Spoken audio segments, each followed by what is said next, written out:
L'arrive scam Trudeau, c'est pas juste une arnaque, c'est aussi un scandale. En fait, c'est encore plus gros qu'un scandale, selon Jacques Gourde. Monsieur le Président, il y avait quoi entre 80 000 et 60 millions? Des factures bidons payées à même la poche des contribuables. Peut-on savoir qui a payé tout cet argent? Nous sommes devant le scandale des scandales! Ce gars-là, c'est tous les jours. Hein? Oui, tous les jours.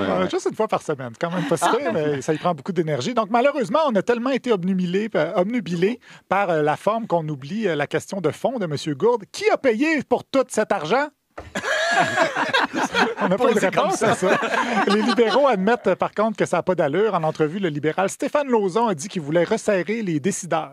On peut resserrer les normes, on peut resserrer nos décideurs qui vont faire en sorte qu'on fasse mieux, puis on a déjà commencé à faire le pas. Mais c'est assez euphorique d'entendre de mes collègues de dire qu'on aurait dû peut-être faire confiance à 2 jeunes dans un sous-sol. Imaginez-vous si les libéraux auraient donné à 2 jeunes dans un sous-sol à faire une application. Ouais. Bon, oui, il y a beaucoup de choses là-dedans. Commençons par la syntaxe. S'ils ne mangent pas ses raies. Ensuite, je pense pas qu'ils connaissent la définition de euphorique. Et enfin, les libéraux ont effectivement donné le contrat à 2 doutes dans leur sous-sol. 2 doutes qui, en plus, avaient participé à élaborer l'appel d'offres sur lequel ils ont soumissionné. Vous venez de comprendre un peu pourquoi on n'avait jamais entendu parler du libéral Stéphane Lauzon avant.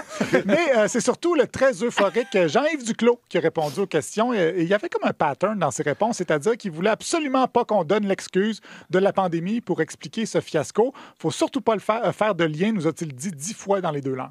À peu près 70 000 Canadiens sont décédés. Il y a 1 milliard de dollars en commerce international dont il fallait assurer le déplacement. Mais malgré ça, il y avait 1 milliard de dollars de coûts à l'économie du Canada. Il y avait des centaines de gens qui mouraient à toutes les semaines.